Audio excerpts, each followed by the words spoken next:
If someone were to ask me right now, Eric, what's your favorite railroad? I would say hands down, Atchison, Topeka, and Santa Fe Railway. I borrowed a couple clips from C Vision Productions' video, Chicago Hotspots, McCook, Illinois from 1990. They need no introduction. They speak for themselves.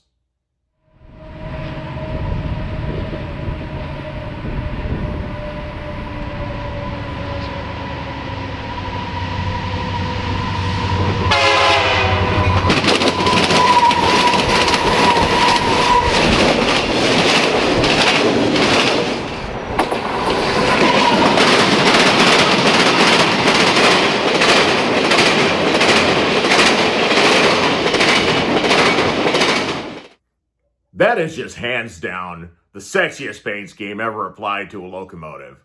And a sexy locomotive like a GP60M just fit it perfectly. What an idea, what a concept. But besides that red and silver and good-looking locomotives, there's also the people that made the Santa Fe what it was. There's a lot of ins and outs. There's a lot of history behind the people that ran it and the way they ran it and why they came up with ideas. What are those ideas? What are those concepts? Where do we go to find out that information? Let's talk about it. Coming up next on the Warbonds channel.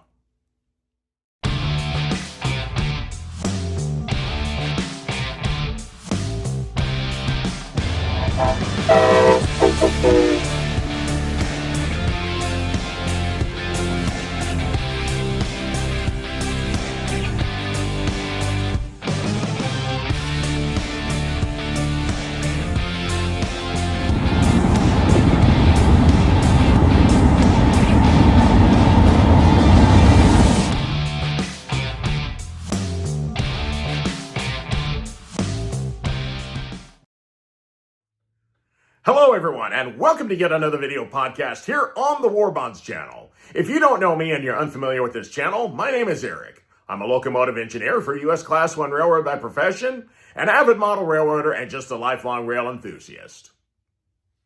Well, besides the red and silver paint scheme and the GP60Ms and that opening monologue, it was the people that made the Santa Fe what it was. Many people throughout the decades. And the Santa Fe that I knew was what I got to see back in the 80s. But there's way, way more to it than just that. And everybody has their own piece and own concept of what the Santa Fe meant to them. And for me, it was definitely the people. To be able to get the attention of engineers and conductors that got to know who I was and would wave at me and recognize me. How cool was that?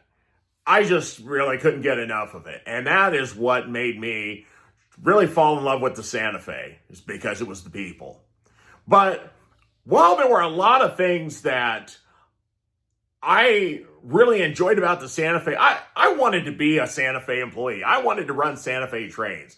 I even wrote Michael Haverty, who was the president from about 1989 until about 1991 of the Santa Fe Railway. Even wrote him a letter and sent it to his Chicago office. I never got a reply, but I still wanted to be a part of that.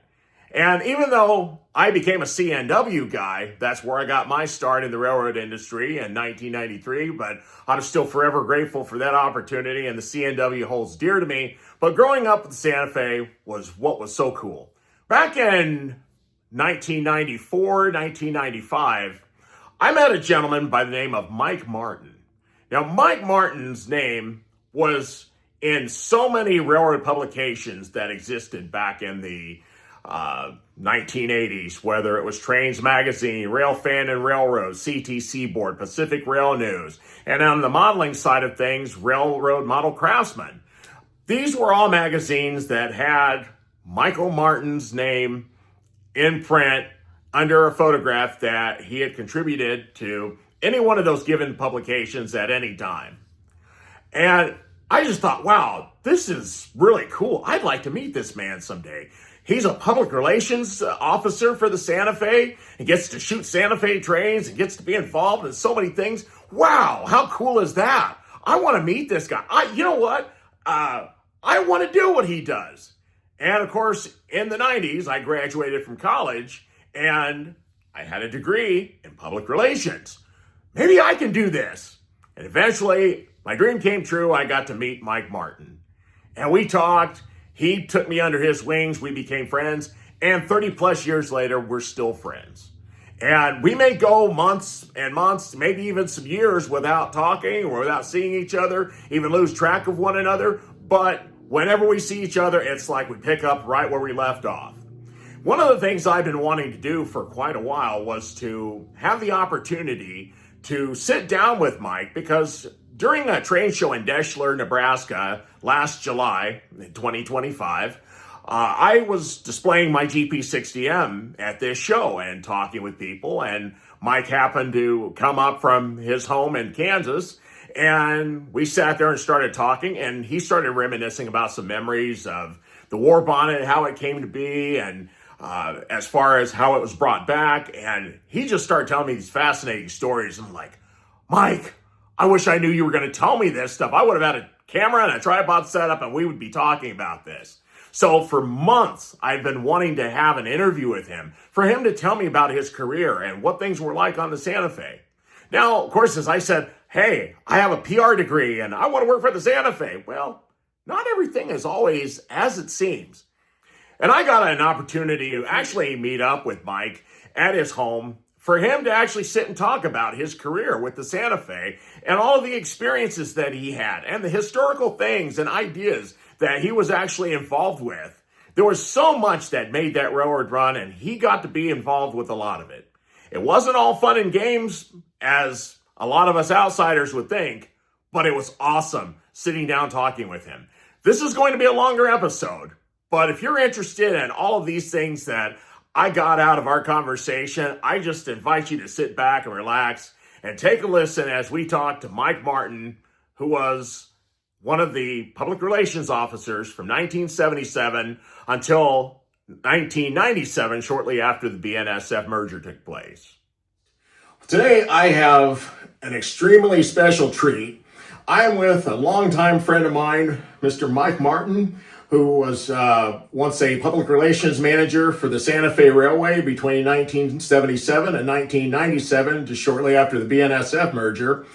And Mike and I have known each other for over 30 years, and he just never ceases to amaze me with all the historic things that he can talk about when it comes to the Santa Fe Railway.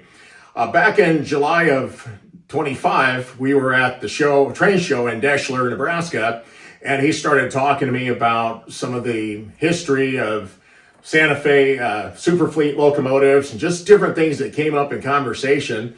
I said, Mike, I would just love to actually sit down with you one of these days and just have you talk and tell me all these different things that I think that I not only find fascinating, but I think that my viewers would find fascinating as well. So today is finally that day, and I'm sitting here with Mike in his home. Mike, thank you very much for having me here. You're welcome. Well, thank you so much. And just as we talked off camera earlier, you've just told me so many fascinating things about your career. So I just want to let the camera roll and just have you talk about all the different memorable moments that you've seen in your 20-year career with the Santa Fe / BNSF. Well, I think a good place to start is always the beginning. And I joined the Santa Fe Railway Public Relations Department office in Los Angeles, which was a field office, a regional field office, on September 12th, 1977. I had just graduated from college with a journalism degree, and back in that period, a journalism degree was good for either being a journalist or teaching journalism or being a PR person. And there were not a lot of jobs in journalism at the time because of the Watergate controversy that took place in the United States, and a book called All the President's Men, which was written by two Washington Post reporters, and everybody wanted to be an investigative journalist. So it was a supply and demand situation, a lot of supply, not a lot of demand. So what do you do with a journalism degree if you're not going to be a journalist? And public relations was really one of the only other viable options. And In Los Angeles, all three of the major railroads that were there, Union Pacific, Southern Pacific, and Santa Fe, had public relations offices. They were regional offices. And I tried to get internships with them when I was in my junior year in college, and for liability reasons, and I don't know why, because it wasn't like I was going to be on freight cars turning brake wheels or, pulling cut levers on cars in yards or anything like that. But Right. it was cited to me that for liability reasons, the railroads couldn't take on interns in those offices in Los Angeles. However, the career advisor at Cal State Northridge, where I was going to college, made a notation that I was interested in transportation public relations. And as it turns out, in the summer of 1977, a public relations man by the name of Pat Hill at the Santa Fe Railway decided that he was going to retire. He was in the Albuquerque office, and the junior person from the three-person office in Los Angeles was sent over to Albuquerque, which left the vacancy in Los Angeles. So I went through the interview process, and I was selected out of 18 candidates. Wow. Some who already were in the profession in other companies, some who were just graduates, new graduates like myself right out of college. So I started on September 12th, 1977 in an entry-level position. And there's a lot of the folks in the rail enthusiast community, it's very glamorous and exciting, and everybody thinks that, it's all running around taking pictures of trains and doing things like that. Right. There was a lot of basic blocking and tackling of the profession involved, such as driving Santa Fe calendars around to all of the news media outlets in Southern California during the holidays to distribute calendars. There was reading endless newspapers when they actually had lots of newspapers that were still being printed in print. We had dozens of subscriptions from California, Arizona, and New Mexico, and my job was to sift through all these newspapers because we didn't have the internet at the time. There was no word search or anything like that. There was, at the end of the day, a lot of printer's ink on my fingers from going through all these newspapers looking for articles that were relevant to the Santa Fe or the railroad industry. And there were things like, we still had a film bureau in Los Angeles where we shipped out 16 millimeter movies made in the 50s and 60s. And they were distributed for use in schools. And there were movies about the railroad industry, movies about Native American culture in the Southwest, which was a very popular theme at the Santa Fe.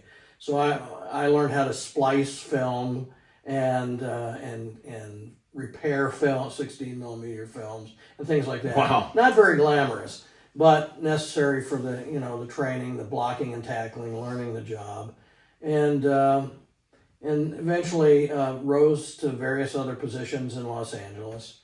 But the 1980s, and when we went into the 80s, became a very, what I call, tumultuous period for the railroad industry because there was deregulation in 1980. The industry being deregulated really forced a lot of costs to be squeezed out of the railroads. So there were a lot of job reductions, consolidations of jobs and offices, and ultimately, we saw vast numbers of people leave the railroad industry. When I joined the Santa Fe in 1977, there were about 40,000 people working for the Santa Fe. When we merged with BNSF, or with Burlington Northern to form BNSF, there were 14,000. So about Wow. 1/3 of the total number of employees were running more freight than in the history of the Santa Fe when the merger took place. Compared to the number of employees when I started 20 years prior to the merger.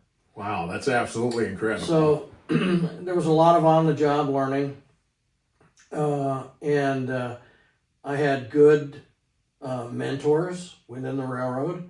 I was given a fair amount of latitude to develop media relations, as an example, and one of the areas where we were able to really make a difference over time is by having news media experience. What's a modern railroad? because the perception coming out of the 60s and 70s was that the railroad industry was bankrupt, was falling apart, that there were very few, if any, good stories to tell about the railroad industry, or certainly that got out about the railroad industry. It was a lot about Penn Central and the collapse of the Penn Central. There was the failure of the Milwaukee Road and the Rock Island. They both went bankrupt. There was the creation of Amtrak in 1971 when railroads could no longer afford to operate their own passenger trains because of the cost. And so there was a lot of negativity, or a lot of, certainly not a lot of favorable publicity in the railroad industry. One of the things that we were able to do, and I did a lot of this over the 20 years I was there, is have news media people experience what a modern railroad was like. And how do you do that best? Well, you put them on a mile-long train with 100 and whatever it is, trailers of United Parcel Service or U.S. Mail priority shipments in trailers on flat cars with 4 or 5 locomotives, and you run them at 70 miles an hour across the railroad to show them what can be done, and that a train can move from LA to Chicago in 50 hours, pulling a mile-long train with, millions of, or certainly hundreds of thousands of parcels and letters. And there's nothing quite like getting that bird's eye view from the cab of the locomotive going 70 miles an hour, meeting a train going 70 miles an hour the other way. Absolutely. To give somebody a perspective of, this railroad is doing well. It's not falling apart. You can't go 70 miles an hour on a freight train for a sustained period of time unless the track is really in good shape, unless the equipment's really operating properly. And so we got a lot of positive publicity. I would say 8 or 9 stories out of 10 involving a cab ride or bringing people onto the property resulted in a positive story. That reinforced a comfort level with management that, yes, we can get these stories done. Not all of them were going to be 100% perfect. Occasionally there'd be a reporter who just didn't like railroads or had a reason to write negatively. Mm-hmm. But I always rhetorically said, if you were a baseball player and you were batting 800 or 900, who's not going to take you on their team? Right. So with an 80-90% success rate, with positive publicity, which helps with image, reputation, it helps people's perceptions of what a modern railroad's all about. Over time, we were able to do more and more of that and get more interest from national media and even international media. And we always had, in the 80s, we had a lot of interesting things happen, a lot of consolidation in the industry, mergers among railroads. There was the elimination of the caboose. There were longer crew districts that were developed on the railroad for efficiency and productivity reasons. And there was just a lot of change. And it was an exciting period, but it was also a tumultuous period because we were involved in one of the all-time largest merger failures in the railroad industry, which was the Santa Fe and the Southern Pacific. Mm-hmm. And that was a very interesting period of time. It was exciting on the one hand. It was stressful.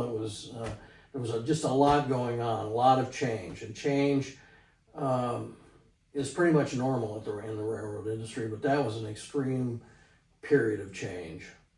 Right. And I think a lot of people, in fact, even growing up as a youngster in the 80s, I remember seeing all the Southern Pacific and the Santa Fe locomotives that were painted up in the SPSF Warbond paint scheme. And I think, me included, in the general public, we all saw it as one thing, like, oh, wow, this is really cool. Look at all these newly painted locomotives. But from the business and corporate standpoint, you tell a much different story. Well, obviously the Interstate Commerce Commission didn't see it quite the way that the management teams on the Santa Fe and the SP saw it. There was a lot of overlap. There were several states that would have gone from 2 railroads to 1 railroad. A good example of that would be Arizona, in terms of Class 1 railroads. And we would, in Santa Fe and Southern Pacific merging would have made the future SPSF railway the dominant player in a state like California. Oh, absolutely. So there was a lot of concern about how that was going to be mitigated or addressed. And initially in the merger, first run at the merger application, it really wasn't addressed to the satisfaction of the Interstate Commerce Commission or some of the other railroads or states. And there was a lot of concern about antitrust issues, and ultimately was denied. And part of the reason it was denied the first time is there was a premature effort that you referenced where there were hundreds of locomotives painted in this future SPSF paint scheme, and on the Santa Fe engines, the SP was left off, and on the SP engines, the SF was left off. And it jokingly, and it wasn't a flattering joke, became known as "shouldn't paint so fast." Shouldn't paint so fast. and I mean, so there were hundreds of these red and yellow locomotives running around all over the place, and they got a lot of publicity, certainly in the railfan press, and they didn't go. It didn't go unnoticed at the Interstate Commerce Commission that it seemed as though the merger was being implemented prematurely. And ultimately was denied a second time in 1987, which resulted in a management change at the top of the Santa Fe Southern Pacific Corporation. And ultimately, there was a hostile takeover bid that was waged against Santa Fe Southern Pacific. It was successfully fought off. There was, in order to do that, there was billions of dollars in debt that was taken on by the company to pay out a $25 cash dividend to shareholders per share. And shareholders were getting these, if you were an institutional shareholder and you had 100,000 shares and you got a check for $25 per share as an unexpected dividend, it's like, that was a shock. And right. It's nice to have that, but then it's, what do you do? How do you shelter it? How do you manage all this money? And so, the shareholder community was, concerned. Certainly, the railroads and the management teams that merged into Santa Fe Southern Pacific, there was a lot of concern. Where's this going? We were seeing mergers around us in the railroad industry. We saw Union Pacific in the early 80s acquire Western Pacific and Missouri Pacific, and go on to acquire Katy and Chicago Northwestern and Rio Grande SP, and just went on. And so there was a lot of concern about where is this going? Shrinking employment base, high degree of competition, a lot of volatility. So the change was pretty dramatic. And once the Rio Grande SP was sold off, in terms of the railroad, we had Santa Fe. And all the other assets were sold off. The real estate, the energy company, the pipelines, trucking company, all the other non-railroad assets were sold off to pay down the debt that had been incurred to fight off the hostile takeover. And we successfully did that. But then what we were left with was a standalone Santa Fe Railway. And at the time in the west, there was BN, Santa Fe, UPSB, and in the east, there was Conrail, CSX, and NS. And CP and CN weren't as big a player at that time because they hadn't acquired other railroads like the Illinois Central or the Wisconsin Central, or certainly CP acquiring KCS and others, Sioux Line, Milwaukee. Sure. So it was, where's Santa Fe going to go from here? I mean, we were a lot smaller railroad than some of the others. And there were 4 in the west and 3 in the east. And, you know, when the music stopped, we were like, okay, somebody's going to be odd railroad out unless something happens. And so there was a lot of that going on, but, you know, there was still the day-to-day blocking and tackling of public relations, you know, whether it was a derailment or a grade crossing accident or something that the media would become interested in, or in the case of positive things, new locomotives, renewing the railroad with new rail and ties, and doing stories on you know, the major capex gangs that were out there working on the railroad, new facilities, expanded facilities, you know, all kinds of stuff to talk about, both positive and also reactionary on the media relations side. Mm-hmm. So every day was a new day. You just had no idea when you came to work. You know, we're gonna have a bad derailment today, or something good gonna happen today, and it was always changing. Sure, absolutely. Well, now, as we come into the late 1980s, you talk about the Santa Fe being a standalone railroad. Now, and earlier in the day off camera, we were talking about some of the leadership of the Santa Fe at the time, and namely Rob Krebs, who came along and said, well, we need to do what we can to basically get more customers and take care of the customers that we have and really promote our image as a high-speed and a safe railroad. So what can you tell me a little bit more about that? Well, Rob Krebs came from the Southern Pacific side of the Southern Pacific Santa Fe merger of the parent companies, which occurred in December of '83. So the parent companies were able to merge. The Southern Pacific had to be held at arm's length in a voting trust, and not controlled by Santa Fe Southern Pacific until the Interstate Commerce Commission made a decision on the merger, which ultimately was denied twice. Mm-hmm. So that's why the Southern Pacific was sold off, and it was sold off to Phil Anschutz, who had already acquired the Rio Grande. And so Rob came up through the Southern Pacific and operations at the Southern Pacific. At one time he was responsible for, with other managers, fixing the bottleneck that was clogging up and creating a chokehold for the SP in Houston, Texas, and was able to do that, and worked his way up through management, and was very successful as a manager at the Southern Pacific. When the chairman and CEO of Santa Fe Southern Pacific Corporation was released after the second merger denial by the ICC for the railroad, there was a hunt for, you know, who's going to be the next chairman and CEO, Mm-hmm. or who's going to be certainly the next CEO. And there was an internal review, and John Reed from the Santa Fe, who had been retired for a while at that point, was brought back in as an interim chairman to stabilize, you know, to really bring some stability, and also to facilitate the search, help facilitate the search for the next CEO. There were internal candidates, external candidates, as you might imagine, and ultimately Rob Krebs was tagged to be the CEO.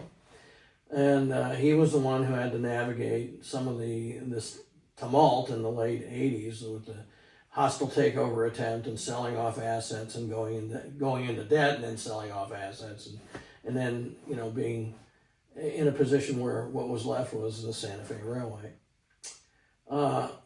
Mike Haverty was the vice president of operations in the late 80s and became president of the Santa Fe Railway on June 1st of 1989. Mike knew that something needed to be done to capture the imagination of people who wanted to believe the Santa Fe could be viable, but had been through so much, had been through the ringer, and ultimately landed on the Superfleet paint scheme, which was the renaissance of to a large degree, of the passenger paint scheme of the red and silver war bonnet, as it's called, that was introduced in the mid-1930s for the first streamlined diesel locomotives used on the Super Chief. Mm-hmm. And it was a modified version of that. And there were still on the roster some locomotives that had been originally delivered in 1967 as the last passenger locomotives to the Santa Fe. There was a class called FP45s built by General Motors EMD division in LaGrange, Illinois. There were 9 of them. There were only 14 made total of that model. 9 went to Santa Fe, 5 went to Milwaukee Road. They were the last passenger engines that Santa Fe ever bought for passenger service before Amtrak took over. Mm-hmm. And so they were still on the roster. There were still several on the roster. There were actually 8 out of the 9 were still on the roster in 1989, and they went through the paint shop at San Bernardino, and they came out with this, glorious red and silver Warbonds paint scheme, dubbed the Super Fleet for the railroad, because it's a play on Super Chief and Super C, and which were very well-known entities on the Santa Fe. The Super Chief was the passenger train, luxury passenger train introduced in 1936. Super C was a high-speed, high-priority intermodal train trailer, hauling trailers between LA and Chicago, introduced in 1968. And it operated for about 8 years till 1976. And so Super C, Super Chief, Super C, Super Fleet. And then we had Super Hoppers and other things that we added Super to. Right. To make that kind of a branding connection. And the Super Fleet just was wildly popular when it was introduced. I mean, people wanted to take pictures of it and see it and see video of the locomotives on trains, and we used it to promote all kinds of things, and it was so popular out of the gate that basically the decision was made by Mike Haverty that all new locomotives being purchased by the Santa Fe would be in the Super Fleet paint scheme. And there were hundreds of them over the next several years that were delivered in the Warbonds Super Fleet paint scheme. And it just became, synonymous with the Santa Fe. Right. And it got a lot of attention, but, painting locomotives is one thing. Providing a valuable service to customers and that they're willing to pay for, and that, you can make money at in terms of being profitable and successful. That's a lot harder, harder to do. And Rob Krebs, his philosophy, and I know this because I was sitting in his office when he was being interviewed on the phone by a reporter who asked him, what's your formula for success? And he said, meet customer expectations so that they'll want to ship more on our railroad, build the business by having people ship more on the railroad, generate more income, sink that back into the railroad, and build the railroad better, and just keep that, just very simple formula, and it should be intuitive. I would imagine in, economics classes, people would find that to be refreshing, it's because it's so simple. Sure. But a lot of times companies lose sight of that, and they decide, well, we got to do this or we got to do that, and they don't focus on what's really going to make them successful for the long run. And we knew we had to be successful because with this merger atmosphere going on in the railroad industry, the desire was to merge from a position of strength as opposed to a position of weakness. Right. And, and the reality is Burlington Northern bought the Santa Fe because the Santa Fe made the Burlington Northern Santa Fe a strong organization. Mm-hmm. And so it's, you look around and the things that have happened since the merger in terms of, and then there's peaks and valleys. I mean, there was the explosion of coal business out of the Powder River Basin, and it's kind of run its course. There's been some external factors like government policies and, in terms of the environment and other things that have adversely impacted that business. But that business for quite a few years generated a lot of revenue and profitability to do things like complete the double tracking of the Santa Fe main line between Chicago and California. I mean, when Rob Krebs initiated that in the early 90s, that project, there were about 400 miles between Emporia, Kansas, and Belen, New Mexico. That was still single track. And along with his philosophy of grow the business, well, you grow the business. In order to grow the business, you have to be able to handle the business. Right, absolutely. And if you don't have the capacity, you kind of shoot yourself in the foot because you can't deliver on the promises. Right. And so that started in the early 1990s.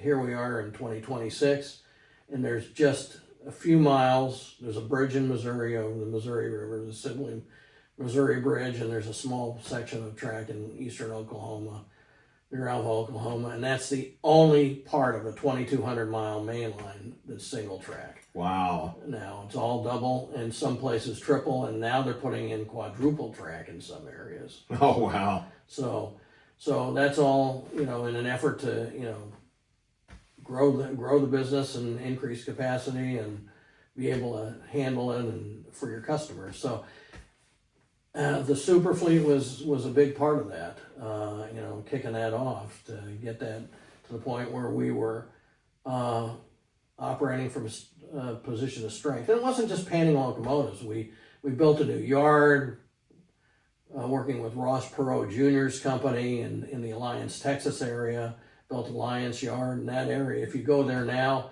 it's just miles in every direction of warehousing and distribution, and it's largely fed by the interstates and the railroad there. Wow. And Alliance Yard has been expanded a number of times in terms of capacity there. We've done that in other areas. We opened up in I think it was 1994, might have been 95. We opened up the Willow Springs facility. It was specifically tailored to UPS in the Chicago area. Now, there's been all kinds of logistics parks that have popped up to serve customers, and there's one in Kansas, west of Kansas City, and you go there and just the, a few years ago it was crop fields, and now it's, miles in all directions of warehousing and distribution, and a new yard that BNSF has built there at Gardner. So,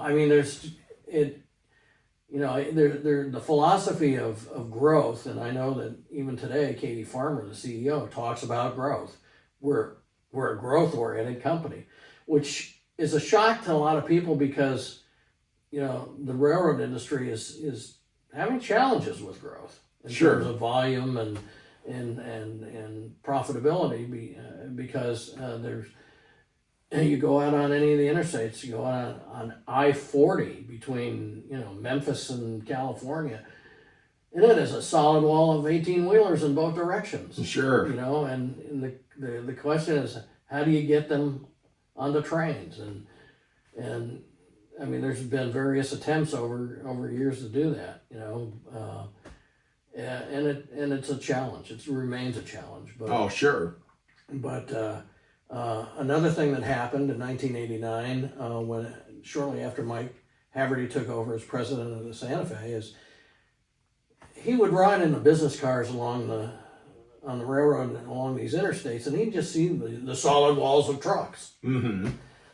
And he noticed a lot of them had a little yellow label on them, J.B. Hunt. Uh-huh. And he actually invited Johnny Bryan Hunt to ride a business car and see if, this was in November of 1989, mm-hmm. and see, is there any collaboration that we can engage in between your company and our company?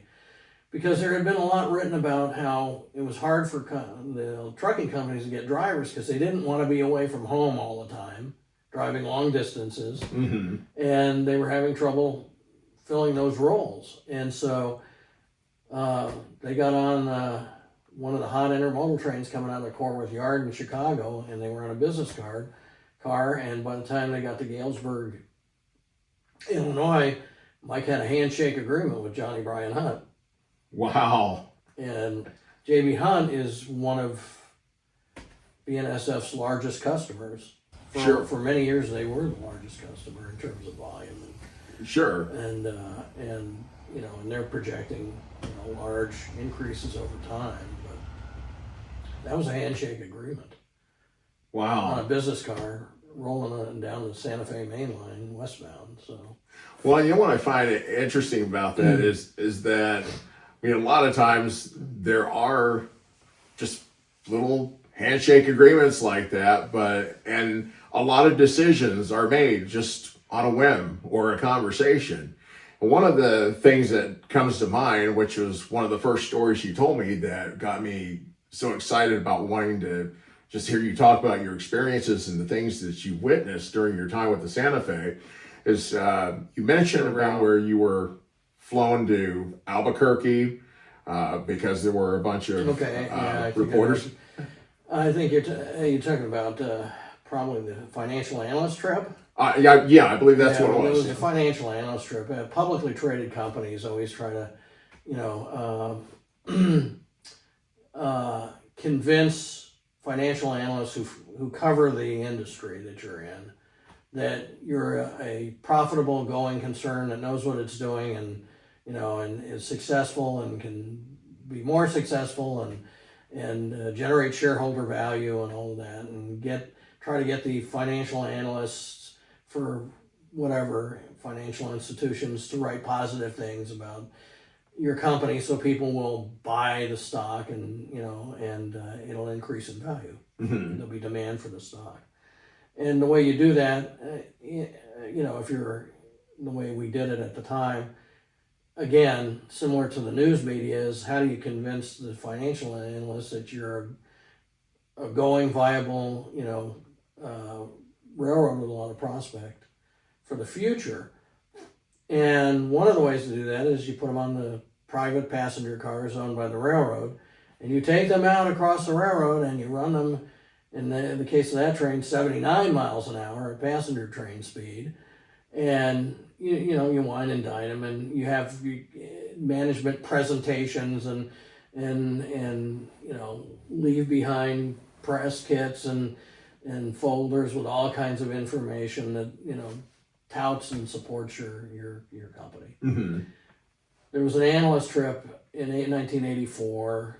They had another one. I got to ride that train. That was San Diego up to LA, across the San Bernardino, over the Tehachapi's to Bakersfield, and then there were other side trips to oil fields for Santa Fe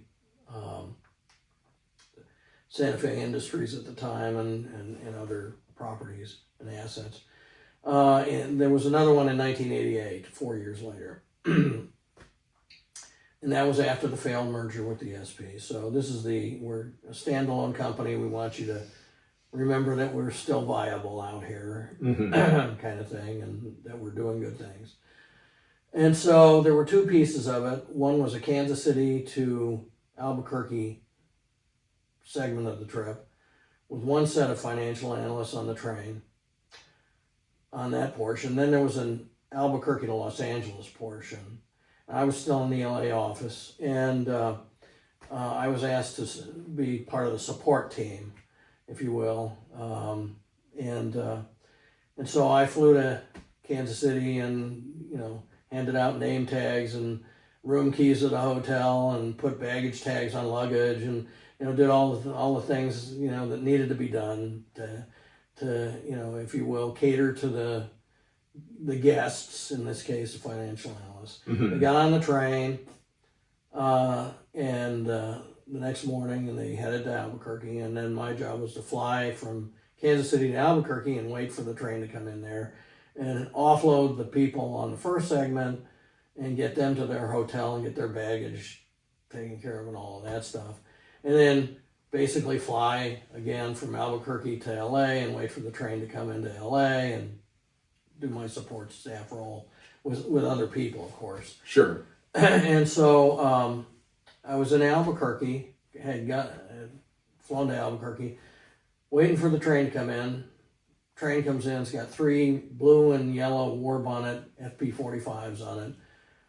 Stainless steel passenger cars from the passenger era that were converted into business cars, and some regular business cars. Mm-hmm. And everybody gets off, the luggage gets put on the buses, off they go to the hotel. And now I'm just going to kill a few hours to get to the airport to go to fly to LA. And this train's sitting there, and I'm just, looking at this train because, magnificent train of FP45s and stainless steel. And the only other two people on the platform at the time were Mike Haverty, who was vice president of operations at that point, and a gentleman by the name of Brian Mosley, who owned a model railroad hobby shop in Albuquerque, and I knew Brian for many years, Mm-hmm. and he was a Santa Fe enthusiast. And Amtrak pulled in right in the westbound Southwest Chief, pulled in with a F40PH on the point, and was sitting right next to this blue and yellow Warbond engine. And we were looking at the two of them, and Brian said, loud enough for both Mike Haverty and myself to hear this, the only thing that would make that Santa Fe train look better is if those engines were red and silver. And I'm thinking, oh my God, and I look over at Haverty, and he's got a big smile on his face. So, get to LA and call my good friend, and who was head of rail practices. He was originally he had some other title that was in charge of like system road foreman of engines and supervisor of air brakes for the system or something, but they changed the titles. And it was operating practices was his title, Homer Henry. And I had met Homer in 1980 when he became road foreman of engines in Barstow, California. Mm-hmm. And he was a real go-getter and a shooting star in the operating department. Did a lot of good things, and actually was, when I told him the story about what happened on the platform in Albuquerque, he went out, he bought an Atherin blue box Santa Fe FP45 in passenger paint, got a set of decals, microscale decals of the Santa Fe U28 and U30 CG locomotives. Mm-hmm. The U28s, up to that point, were the only ones that had that large Cooper-style red Santa Fe lettering on the side. Mm-hmm. He took the lettering, the Roman lettering off one side of that Atherin engine, put the big Cooper red lettering that ultimately was similar to what became the Superfleet lettering on one side, left the black Roman lettering on the other side, and since he was headquartered in Chicago, he walked into Mike Haverty's office one day and showed it to him, and they talked about the different lettering on each side and which one looked the best, and Mike said, I really do like that big red lettering. It just, it jumps out. Wow. So, and he was vice president of operations at the time, and I've heard Mike tell this story any number of times. And he became president on June 1st of 1989, president of Santa Fe Railway. And he thought about it, and he goes, I'm president. I don't have to ask anybody to paint those locomotives red and silver. Oh, wow. So he got in touch with the, chief mechanical officer, and by the end of June, I was standing at San Bernardino, at the San Bernardino shops, looking at the first two red and silver Superfleet locomotives. Wow. And it's like, wow, that's impressive, and I had set it up so that I went out there on a weekend. It was like a Saturday, and they were sitting underneath a shed with open air shed, Mm-hmm. facing east, and it was in the morning, and I had set it up because we wanted to introduce a human element into it. Mm-hmm. And this isn't a 72-foot long steel locomotive. There's more to this. So we got guys from the paint shop out there with buckets of paint, gallon buckets of paint and paintbrushes, and they're touching up. They're pretending to touch up. Oh, sure. The standard PR, railroad PR photo. Right.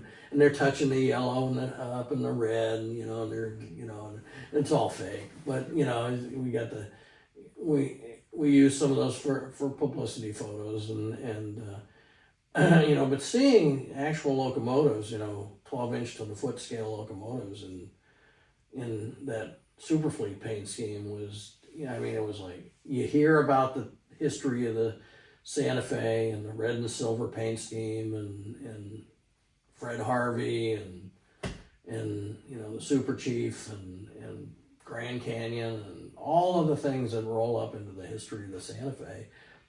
And the only red and silver locomotive I had seen prior to that with fresh paint on it was when we donated the 347C to the California State Railroad Museum and ultimately painted it for them. The 347C and B, and we did that at San Bernardino. And and now we've got revenue locomotives coming out of the shop in red and silver Superfleet. Wow, what a time in history! And Mike wanted photos, Mike Haverty. So we cobbled together, and then the first set of photos was with just the two of the engines the first two that came out, and we took a 10-pack fuel foiler train.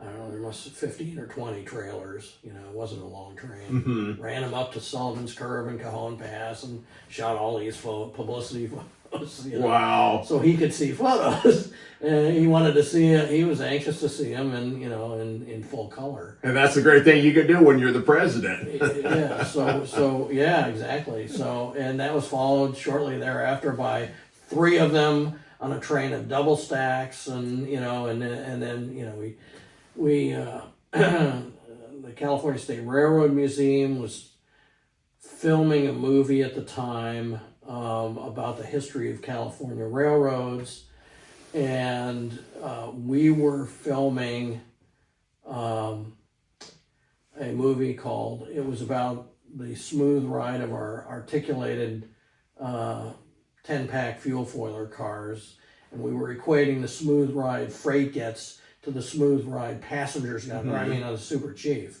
passenger train. And so we borrowed the F units from the California State Railroad Museum, and we brought some of our private passenger cars from the Santa Fe, and we simulated a Super Chief and Cajon Pass. But the first time we did that, it was before the FP45s were painted, and we used a train with nude blue and yellow GP60s. Okay, The 4000 class GP60s. And so we had that, but then not long after that we got the Superfleet FP45s, and it was decided we want those in the video. The video was ultimately called Smooth Journey. And it was for customers to generate business from customers. Sure.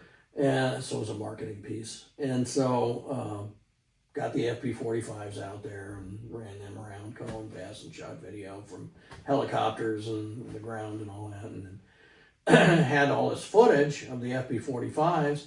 And the California State Railroad Museum said, "Hey, we need some footage for our video, for our movie that we're showing our theater about the history of railroading in California." And we said, "Oh," and it was perfect timing. So off went footage of the Superfleet FP45s in Cajon Pass, which they incorporated into the film. And everybody who watched that film for umpteen years at the California State Railroad Museum, wow, saw the footage from those shoots in Cajon Pass. And so, again, it all rolls up into image, reputation, and good things. Sure, absolutely. Well, and one of the things that I can certainly say is, even just down here in your museum of pictures and all sorts of memorabilia, but when I look at a picture of a Santa Fe locomotive, especially even if you talk about the super fleets, it always just seemed like, to me, that cigar band logo on the front of a Santa Fe locomotive just looks like that locomotive is smiling. And and I don't know if it's just me, am I crazy? Which, well, I am, but it just always looked like those engines were smiling.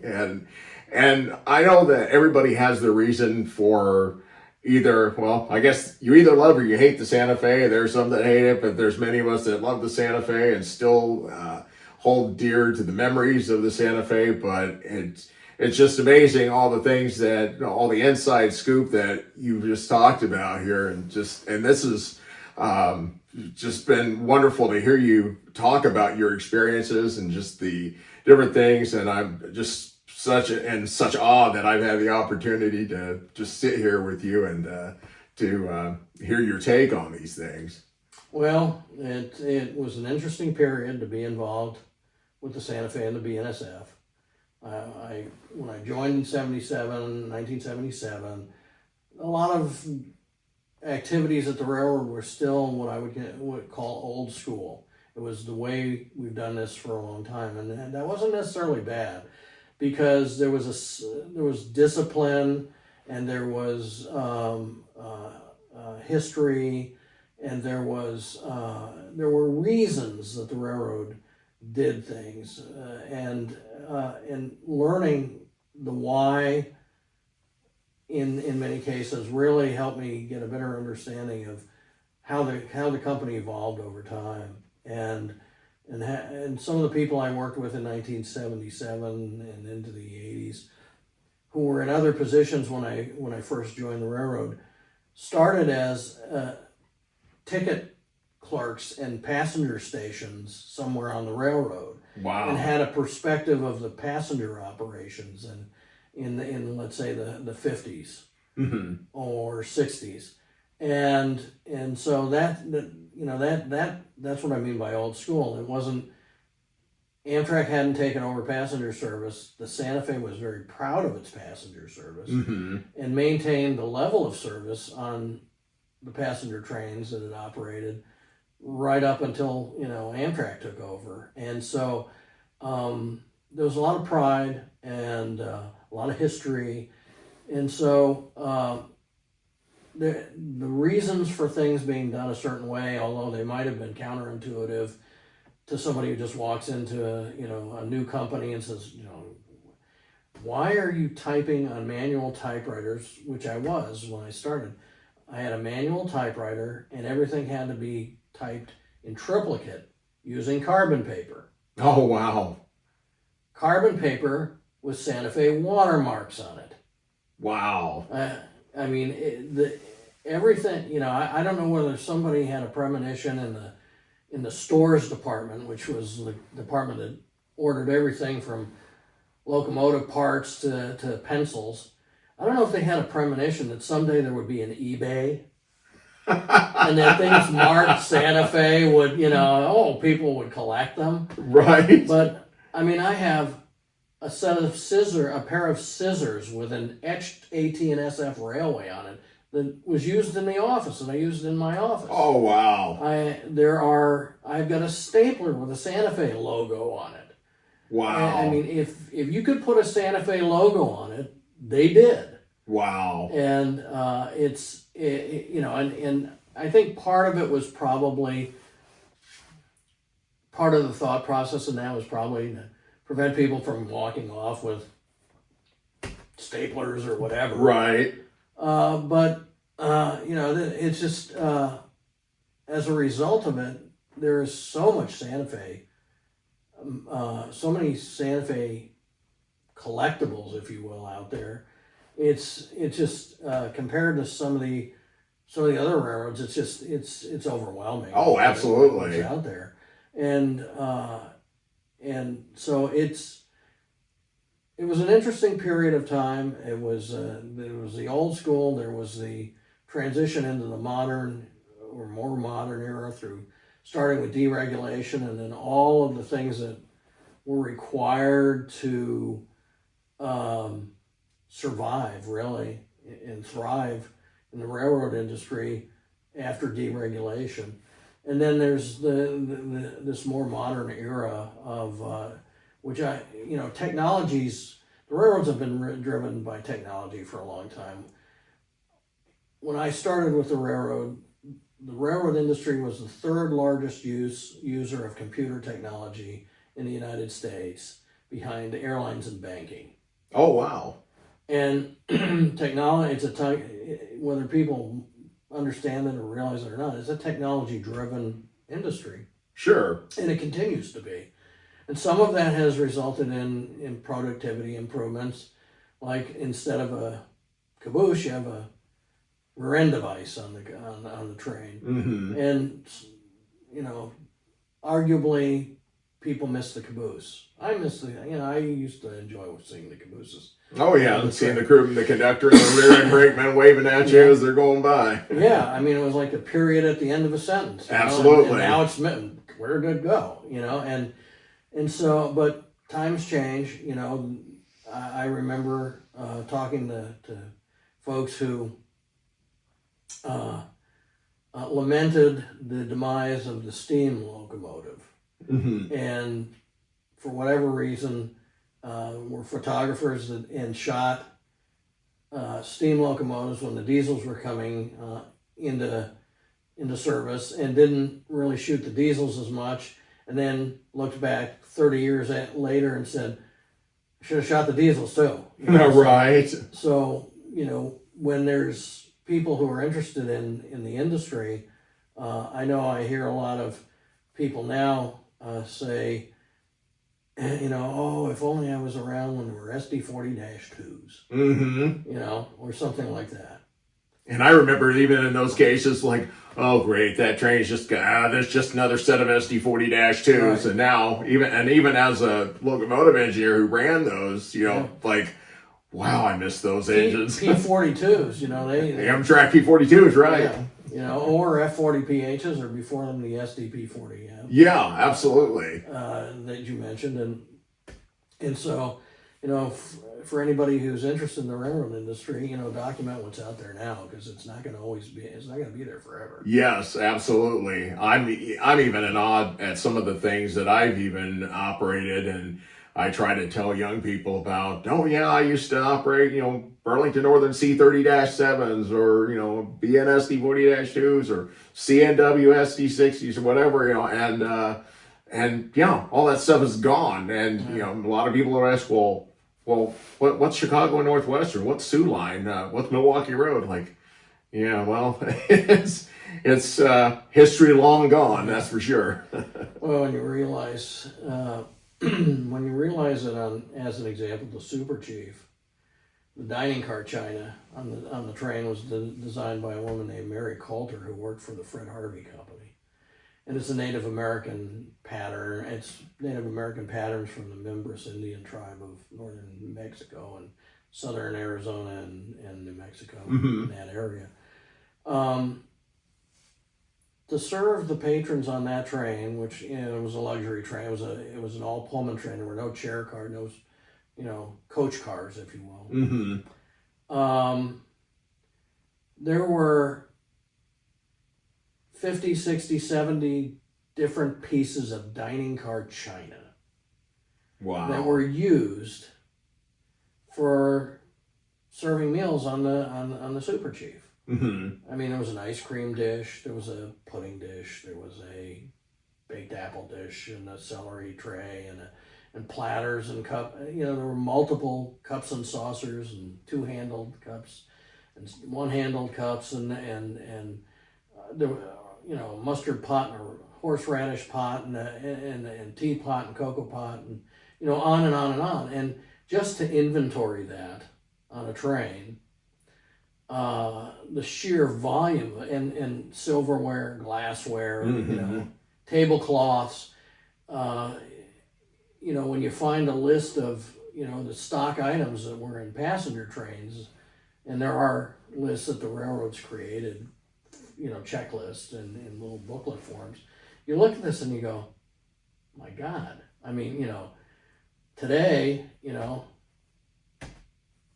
it's a fraction of that. Oh, absolutely.